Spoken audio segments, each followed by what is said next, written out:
Okay, here we go. All right, we should be live now. We should be live. Okay, here we go.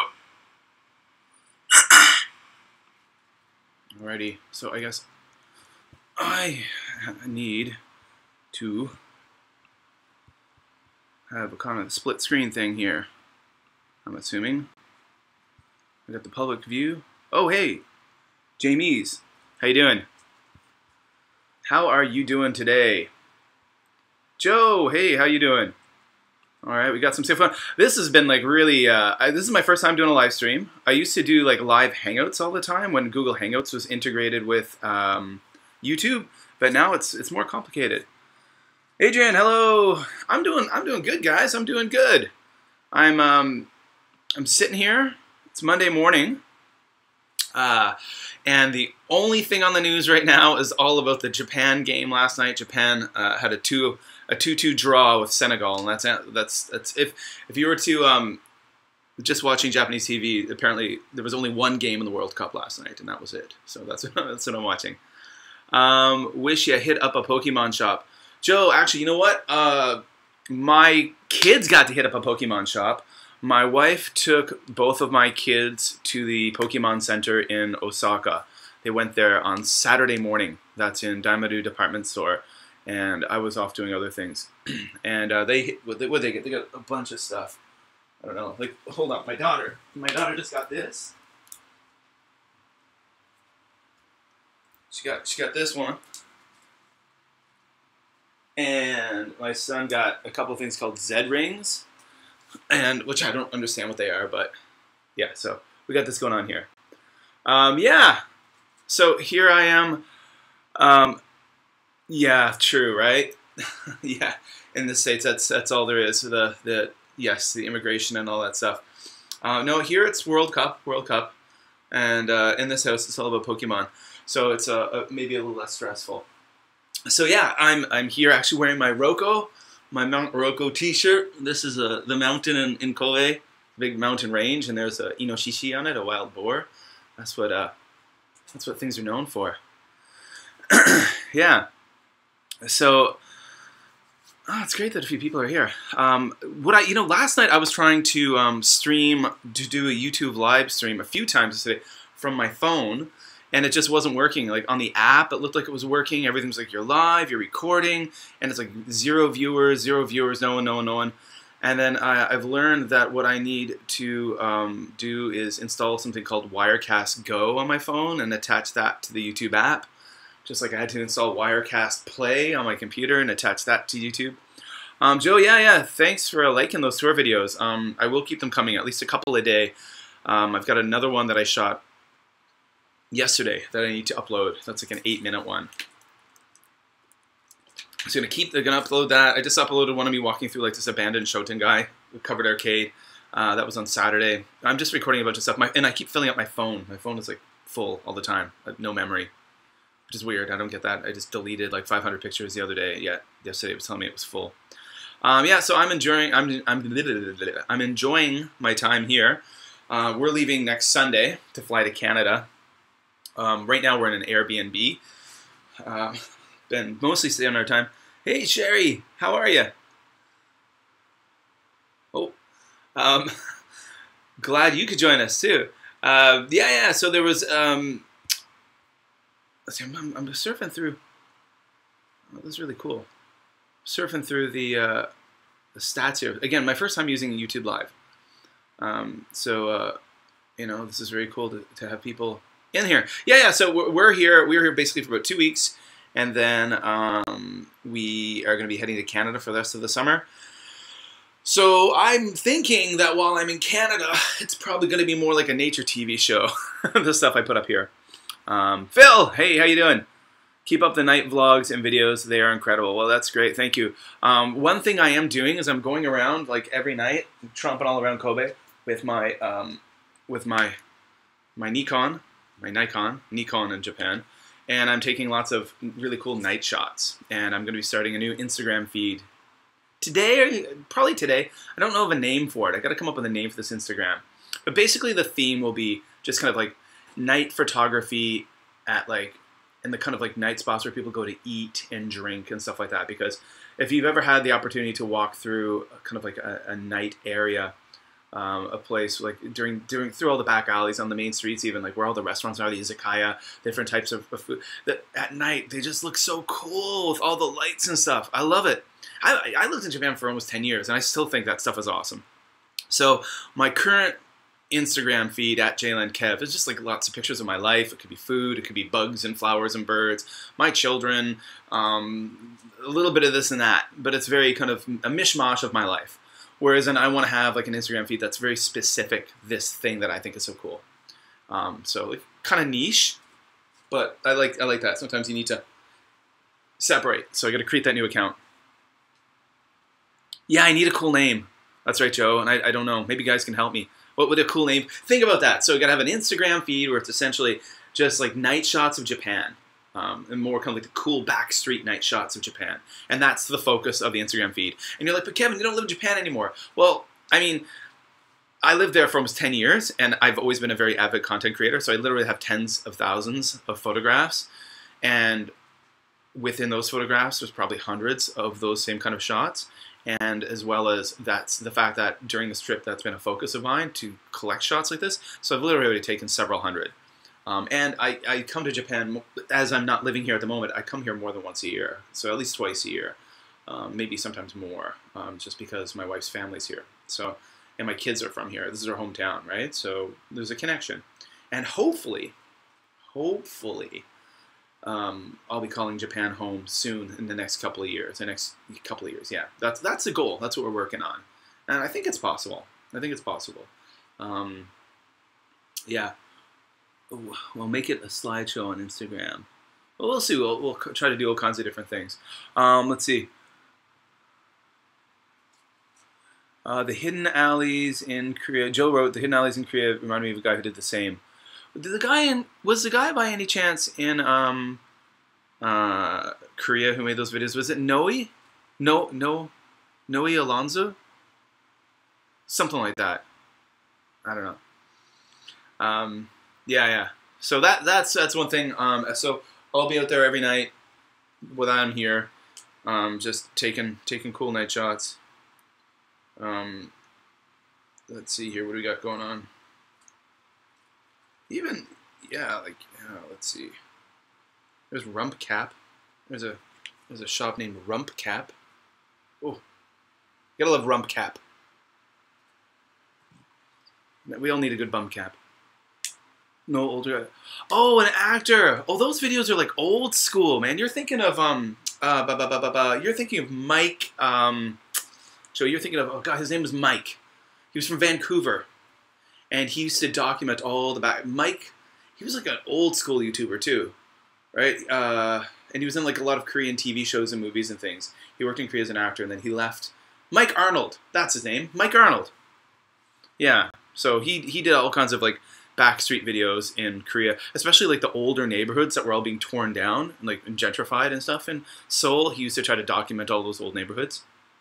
Yeah. Hey, yeah, it's good to be online, guys. It's good to be online. It's yeah. So again, here for a while, enjoying the heck out of this. And I think what the awesome part is that I really feel like I'm on a true holiday right now. True holiday. I think in all the years, hey, Apocalypse 34, how are you doing, man? Long time no see or talk to. Good to have you. I'm good. Yep, I'm just, people know I'm in here on holiday. But for the first time, I really feel like I'm on holiday. It's pretty amazing. So, like, for example, so you're like, hey, your kids, if you follow me on social media right now, you'll see that my kids are in school right now. So my kids are no longer residents of Japan. My kids both attend Canadian International School in China, in Beijing. It's where I work. So they go to an English international school now, which is a very different world than Japan or Japanese schools, Japanese education.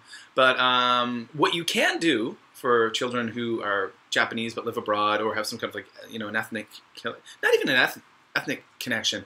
I think children of any nationality can do this if it's arranged properly. with the school, but they can do like a 2-week cultural exchange. So what that means is essentially they can be a student at a local school in their grade level for 2 weeks. And so right now, my son is actually attending his old elementary school here in Kobe. He was, before we left Japan, he was a ichinensei, so grade 1 student, and he was only for 1 term before we left. So you know, he grew up in the same neighborhood, so he knows all the kids and stuff, and you know, he's attending there, and he's, you know, his former best friend, still his best friend, a little boy named Kota, is in his class, and he's just having the time of his life, really enjoying being in school, using Japanese every day, all that stuff. My daughter goes to the local yochien, the local kindergarten. Before we moved to China, she was going to a private yochien, but now she's going to the local one. She still knows like a lot of kids from the neighborhood there, and for her, it's a great opportunity to just basically play outdoors all the time, in the clean air, because remember, we're living in Beijing right now, so the air is not always clean, often not clean. So playing outdoors is more of a luxury as opposed to just something that you take for granted like you do here. So that's the thing. So she's going there, and so for example, like today, they're in school right now. My wife has gone off to meet her friends for the day, and she's gone out to like Nara Prefecture to meet her friend, where her best friend lives, owns a house out in Nara Prefecture. So she's going to be gone all day. She won't be back until the evening. So I'm just going to kick around today, do some things in Kobe, and then this afternoon head down over and pick up my daughter from her kindergarten and my son from his elementary school, and that's it, you know. So we're keeping it real. Yeah. So that's what we're doing here. So, guys, gals, any questions? You guys got any questions for me? I'd like to ask, anything you'd like to know about. Please fire them my way. I'm reading the little side doodly boodly. One thing I have decided to do for you fine folks today is I know I'm going to do a taste test. A taste test. This is something that was not a product when I was living here before, and it wasn't a product even like when I was here during Christmas holiday. But it's just, I had to try it. I had to try this. So let's see here. Oh. I've got right here. Oh, hold on. Okay. John. Beer taste, all free, all time. Okay, so it's the morning. I would not drink beer in the morning regardless of being on holiday or not. But so what this is essentially is a non-alcohol drink. So it's made by Suntory. You can see it's 0% alcohol. Made by Suntory. And so what's great about this is you can drink it, I guess, you know, with a meal. You can drink it and then have like a meeting. You know, no problem. You can go play tennis. You know, you can do physical activities. You know, you can do these physical activities. And here's it's in a plastic pet bottle, and it's clear like water. And it's supposed to have a beer taste. What do you think, folks? Do you think this is going to be a winner? Do you think I'll be winning? Or do you think it's going to taste like some other things I've tried here? Like that clear, Coke Clear, which was gross. Tasted like medicine. My son tried it too. He agreed. So yeah, I'll crack this open in a moment. Jamie's, I've only been to Narita Airport for a layover. Otherwise, never been to Japan. Any advice for first-timers to Japan budget-minded? Okay, if you're budget-minded in Japan, a couple of things. Oh, and I put up a thumb. A couple of things. 2 things. 2. Okay, what, beer flavored water. Yeah, that sounds odd. It's gonna be terrible. Beer flavored water. I just had coffee flavored water yesterday, and that was gross. Coffee flavored water was horrible. I put a picture up on my Twitter.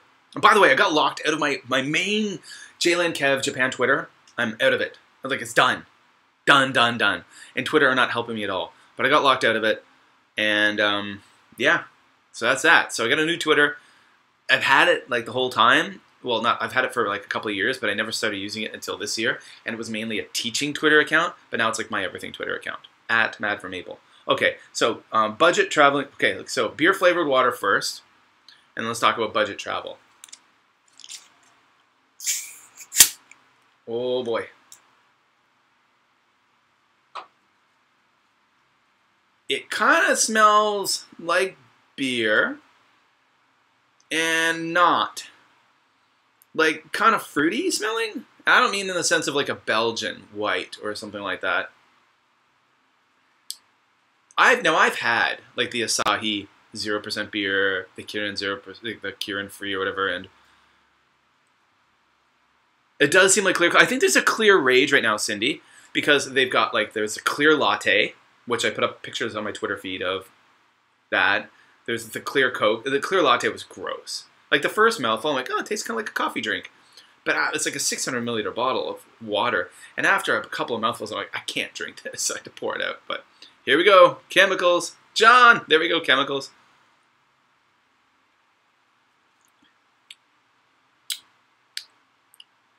Ginger ale. It tastes like kind of like ginger ale. With something else I can't figure out.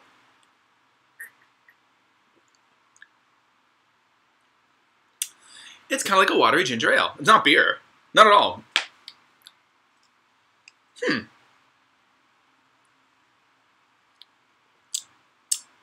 I do feel like I could go play tennis after drinking this.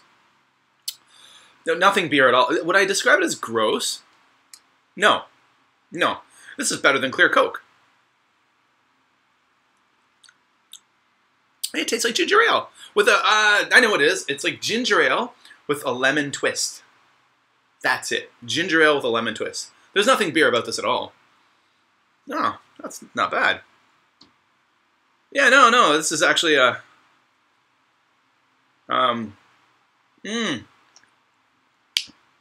Phil Mansfield, definitely bummed that your fellow Canadian, Kenny Omega, wouldn't respond back about coming on the podcast. Oh yeah, so the wrestler Kenny Omega that Phil, you're the one who put me on to. Yeah, I sent him several messages asking him if he would come on the Just for Him podcast, and I just simply never heard back from him. So I'm assuming that means no. I mean, you know, people are busy. Yeah, so there you go, guys. So a beer taste, all free, all time by Suntory. Not a beer replacement. If I were to decide that I didn't want to drink, I just wouldn't even drink a fake beer. I'd just drink something else. Coffee, juice, soda water. I like that. I like soda. Yeah, I don't know. So, and that's a thing too. Like I found, I personally don't understand why people would drink like the fake beer. Because if you just don't want to drink alcohol, don't drink alcohol. Because the fake beer does not taste like beer. I mean, like you know, if you enjoy the taste of beer, like that, the Kirin free stuff or the Asahi 0, like that's you're not gonna like it. Because if you want beer taste without alcohol, you're not getting the beer taste. So just drink something else. Yeah. Yes, so that's it. Yes, he's hella busy. Yeah, someone like Kenny, was it Kenny Omega? Yeah, people like, I mean, he's a professional wrestler who's like touring and traveling. That guy's freaking busy as heck. So back to the budget travel thing. What would I say? I think there are a lot more options now than a few years ago. There's a lot of hostels opening up if you do the research. Even like I was staying at an Airbnb in Sanomiya and Kobe, and there was a hostel on the next block. I could see it. So there are more hostels. Airbnb is an option. Now that's been kind of put, the kibosh was put on that by the Japanese government recently. They closed about basically half of Airbnbs were shut down because they changed regulations. So that kind of put us in a pinch. But yeah. Let's see. So those are good. And food, eat at convenience stores. Nothing like a good Lawson or Family Mart or 7-Eleven onigiri or two to get you through the day or to get you through a meal. And they're just a couple of, like 100 yen, 100 and some yen each. So, Phil, as a fellow dad of 2, what's your favorite thing to do to unwind? My favorite thing to do to unwind is get outside and explore nature. So, if you guys, those of you who know me or follow me on the social medias and stuff, I'm very passionate about teaching children about nature and the importance of conservation and protecting nature. I'm very passionate about learning, myself learning about birds, about bugs, ecosystems, habitats, the interconnectedness of them all. And as the years go on, I become much more passionate about that. So For example, at my school, I started a nature and conservation club, which was a huge hit this year. I was able to make a lot of very tangible connections with the conservation community in Beijing, and I went to lots of different meetups with scientists and conservationists and all this stuff. And I was able to bring some like really important conservationists into my school to talk to students from various grade levels, to talk to the nature club. So I've been working very hard on my own to put kids in contact with nature and teach them about nature and stuff. And I think so what I do to relax and unwind on my own time is to just get outside and be in that nature if I can do it. And that's really hard in Beijing. That is almost impossible. So I've been enjoying that aspect of being here in Kobe, that it is a big city, but like you've got a lot of access to nature. It's very close to you. So yeah, so that's what I've been doing. Yeah, that's what I do to unwind. Yeah, I just like to get out there. Yep. So like Apocalypse 34 said, convenience stores. If you're on a budget, eating at convenience stores are definitely a wonderful option to save you money.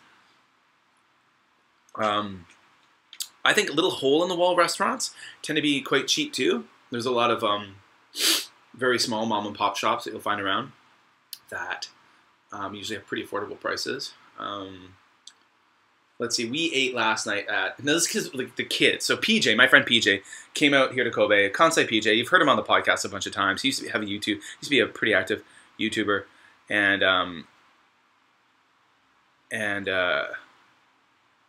oh, okay, see, Phil's talking about having Chris Broad come on my podcast. I haven't heard Chris Broad's podcast, and I'm sorry to say it, I'm not sure who Pete Donaldson is. I assume they do it together, right? I've watched some of Chris Broad's videos, and they're darn impressive. I have to admit, like he's a very talented content creator. So I'm assuming his podcast must be quality. I'm assuming his podcast is probably bigger than mine now because he's got such a huge like kind of built-in audience when he started his podcast. I've been like the journeyman, you know, banging away at the podcast for 5 years, and you know, last month there was like more than 30,000 downloads, which is great. 33,500 and some downloads, which is phenomenal. But since I've hit vacation mode and stuff, I don't have the consistency. But once I'm like back on a bit of a schedule, that'll happen. But I mean, he's like, again, he's got like such a massive YouTube following. I'm sure once he started his podcast, it was like instant, like day one, he probably had thousands of downloads like right away. What is Apocalypse 34? No, don't go to the bars all the time like me. You'll save money. Yeah. If you like drinking and you want to go drinking at bars in Japan, you're going to pay through the nose for it. Like drinking like outside of Japan. Okay, I guess it depends on how you do it. If you go to like a Japanese style izakaya, and there's a lot of ones that have like great happy hours, or a Kushikatsu place, you can get like a stein of beer for like 200 yen or 108 or 280 yen. Some of them like 100 yen. But if you're going to go to a bar or like a foreigner pub, like an expat pub, like an English style pub, you're going to pay upwards of 1,000 yen for a pint. So that's like $10 American basically for a pint of beer. And that gets expensive. So if you want to save money, find the places where Japanese people go. Japanese salarymen, Japanese old guys, or convenience stores are always an option because you know you can get affordable stuff there. Hello, greetings from Australia. Oh, nice, someone from Australia. Screech. Do you mean like when you're talking about Screech? Bald Berlitz boy, when you say Screech, do you mean like Newfoundland Screech, like the rum, like screech someone in, that kind of thing? Is that what you're talking about? When I hear the word Screech, either it's someone screaming or Newfoundland rum. Yeah, well, hey, welcome from Australia. I'm glad you can make it. This is really awesome. So the whole bunch of you here, and again, now I understand why last night and yesterday when I was doing my live stream from the phone, it didn't work and no one saw it. Was because I didn't have it attached to this Wirecast thing, which I'm using now. Being English to World Cup is a big thing here. What's it like in Japan? And by the way, congratulations, Station Lolas UK. Ah, yes, Newfoundland Screech. England really trounced. Was it Panama last night? I wasn't watching the game. I was out for a big long, like a photo walk. I was doing a photo walk in Kobe, just me and my camera.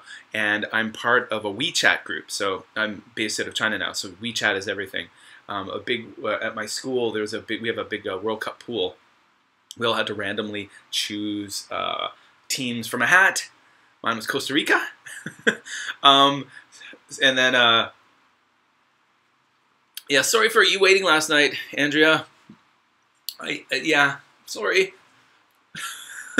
But yeah, what was it? I'm looking at the what was the final score? So last night they had what was the final score of the England game? Was it 5-0 or did they get more points? 6-1. Wow, that's a trouncing. And Japan again, they tied 2-2 with Senegal. So that's all the news. Yeah. So long story short, the World Cup is a very big thing here. Definitely, World Cup is huge in Japan. The Japanese are big fans of football, soccer as it's called here. The Blue Samurai. Yeah, it is a big thing. Gotta do a video on your roots, Kevin. Maritimer forever. Absolutely, man. I do. Bald Berlitz boy. I am a Maritimer. Absolutely proud Cape Brettoner. Or proud Caper. Geez, boy. Proud Caper, boy. From the island, eh? But my family no longer lives there. So when my parents have retired, they've moved to Ontario. My brother lives in Ontario now. Like, all of my extended family's in Ontario, so I've got no family connection to the east coast of Canada. So, for example, when I go on summer holiday, when I travel to Canada this summer, I'll be going to Ontario. Just so it's a small town outside of Ottawa. So, you know, it'll be nice. It'll be relaxing. A lot of nature connections again, so to speak. But I don't know anyone there. So I guess I got family there, and I got my big brother's there, and that'll be awesome. But not this summer, but the following summer, the plan is we're going to go to the Maritimes. We're going to tour in the Maritimes, probably like rent a van or something, like a minivan, and have camping gear and stuff, and we'll tour the Maritimes, and I'll show my wife where I'm from. I think she'll be pretty surprised and impressed, and my kids will be very surprised to see my hometown, how tiny it is. I don't know if anyone's familiar with the east coast of Canada, from Cape Breton Island, and I'm from a little tiny town called Louisbourg. It's about that big, but that big. There's less than 1,000 people live there. And that's where I grew up. You can leave the Maritimes, but the Maritimes never leaves you. Absolutely. That is for sure. For those of you, by the way, who are joining us late, I am doing a taste test of Suntory Beer Taste, all free, all time, non-alcohol beer that's clear, and it's in a plastic bottle. And it does not taste like beer in any way, shape, or form. I was mentioning it tastes like ginger ale, like weak ginger ale, with a lemon twist. So I'm actually quite enjoying it.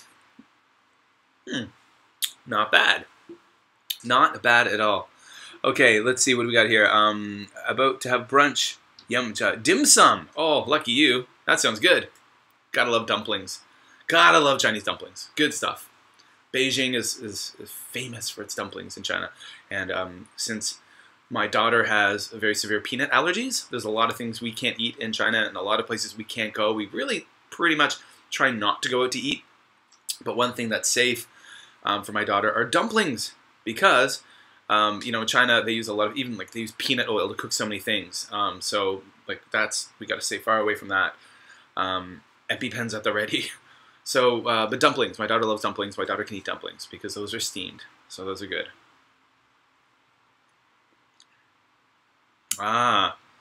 So Apocalypse, when do you think you're going to be making your way back to Japan? This year sometime or next year? It'd be cool to get back here. Yeah. So, what do we got? What do we got planned for today?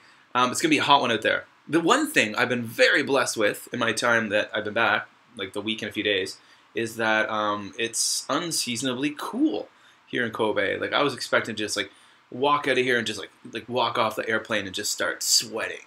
Blah. And the fact that I'm like losing all my hair means that the sweat just drips down my face. I don't have the hair to like keep it in there anymore. You really appreciate that, you know. You get nostalgic with that hair. You're like, number one, my head keeps getting sunburned and it hurts. And number two, why the sweat didn't always pour down my face like this? But yeah, it's been unseasonably cool, which has been wonderful. But today it's back. Today it's like the Kobe temperatures that I remember. I'm frightened to leave this apartment because it's gonna be hot out there. But I don't have a lot to do. Basically, waiting around to go pick up my kids from school. But I do have to. Here's a new thing, guys. I have to get glasses today. Not sunglasses, like actual prescription glasses today because I can't see stuff now. I'm turning into an old fart. No, I need to pick up reading glasses. So I'm having trouble these days. Like the screens are kind of blurry. Reading books, it's like blurry. So I've got to get glasses. Let's see. Hey Kev, as a German, I don't believe in that beer drink. And you know what? No one should believe in this beer drink. No one, because it's not beer. It doesn't taste like beer. No. Yes, this is an abomination, essentially, right here. This is an abomination, but I paid 150 yen for it. So, and it doesn't taste that bad. It doesn't taste like beer. It tastes like, like I said, ginger ale, lemon. But this is a proper abomination. I'll drink to that. To abominations.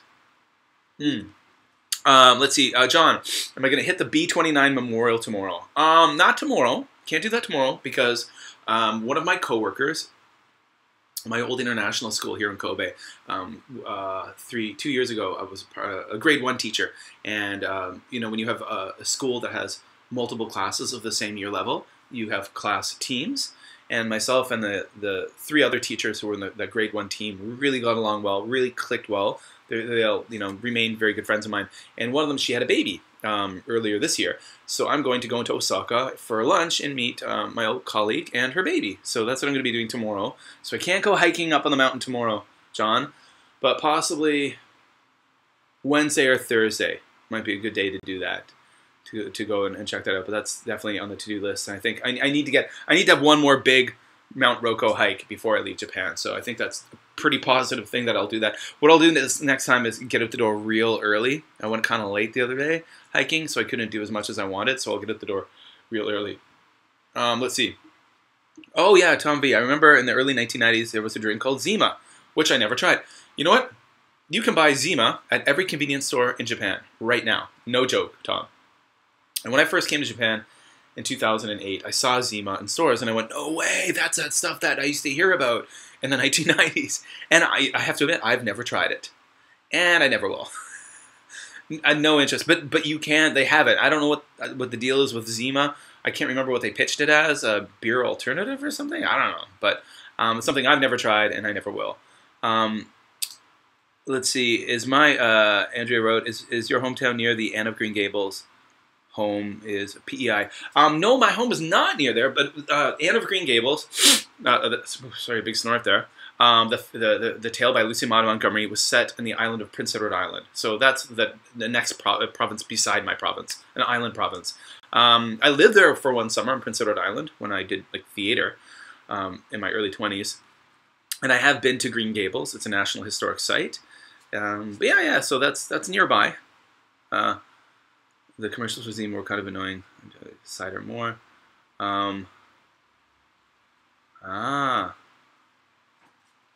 international school. You taught in Ningbo, China as an elementary music teacher from, oh wow. Is that Ningbo, China? I don't know the geography. Is that like north? Is that south? Is that like down around like Shenzhen, Hong Kong, Sichuan, or is that like up around Beijing, north of Beijing? Where would that be? Ningbo, I don't know where that is. Oh, it's an hour south of Shanghai. So that's a pretty hot area, huh? Kind of subtropical, I guess. Yeah, yes, that's right. Apocalypse. Say no to Zima. Yeah. So I thought I'd try that for you guys today. I gotta do more of these lives. So I gotta get the Wirecast going on my phone, and get some streaming stuff going from outside, because I think that would be awesome and a half if I can do that. So I'm gonna download this now. I think this is the one I need. Wirecast Go. Wirecast Goat. And we'll see what happens. Wink. Put in my password to the App Store. You know what's really nice, guys? Not having to use a VPN. Just having internet that works. And I'm using a pocket Wi-Fi, by the way, guys. So what we did is, when my wife and I, when we landed at Kansai International Airport in Osaka, we had already booked them. We rented pocket Wi-Fi's for our time here. And it's very convenient, very good. Summers were brutal. I can imagine if you're living south of Shanghai, summers would be brutal. But ironically enough, like the summers in Beijing seem pretty brutal too, which is weird. I mean, the winters are cold, true legit winters, and the summers are really hot. With the additional yucky factor of bad air. So there you go. How was the pollution down there? Was it as bad as it is up in like the northern part of China? Because it can be pretty rough up there. Everyone says it's gotten better, it's so much better. But I'm like, gotten better. Just something gotten better doesn't mean it's good. So I'm going to figure out how to stream YouTube on my phone a little bit later, not while I'm talking to you guys. Yeah, I had 2 VPNs in China. I have 2 VPNs as well. I use ExpressVPN as my main VPN. And by the way, like folks, if you're ever going to spend some serious time in China, pay money to get a proper VPN. The free ones, dodgy. Even with a good VPN, you're still going to struggle. And I've got Viper VPN as a backup, which I have to renew soon. It'll be hitting my credit card soon. Yeah, so we'll see. Yeah, guys. So I'm going to have to bid you adieu fairly soon, probably in about 5 minutes or so. But I'm really excited with this. A lot of interaction, a lot of awesome people, and stuff like that, which is really cool. Yeah, so yeah, it's really cool. It's really cool. I have to admit, I will have to do a couple more of these before I go. But the key factor is to get the mobile streaming up, because YouTube Live, because there's just so much cool stuff to show you guys, like out there in the outside world. It's fine and all sitting in one place drinking, beer taste all free all time. That's one thing. That's a positive. But yeah. So, by the way, it is kind of weird for me, kind of as I'm back here, kind of getting back into YouTube a little bit. And oh yeah. People have been asking me, they're like, Kevin, since you've come back to Japan, have you been playing Pokemon Go? Because some of you guys will know that I play Pokemon Go a lot. I've decided not to play it at all. I might fire it up with my son. Might go out for a walk, like even later this afternoon, and fire it up for him to play for a little bit, because he likes Pokemon. But even Pokemon Go, he gets kind of bored of that. And I know there's all these new features you can now, as of yesterday, you can trade Pokemon and stuff. But I don't want to spend my whole time in Japan just staring at my phone. Now, I stare at my phone enough. I mean, I'm freaking always on Twitter and Instagram and stuff like this and taking pictures. But if I was playing Pokemon Go, I'd be just staring at the phone and not paying attention to Japan around me. And that's just a waste of time. Sorry for those out there who are fans. I used to be really into that game, but now I just would rather, again, take nice pictures, take nice videos to share with you guys. And actually, I've been geocaching a lot. Geocaching is a great hobby. And by the way, John, who is in the chat, John is the person who introduced me to geocaching, which is great. And John, I'll always say thank you to you for that. He introduced me to geocaching on one of his visits to Japan. We met up, and he took me geocaching for the first time, and that was pretty cool. And I got into it.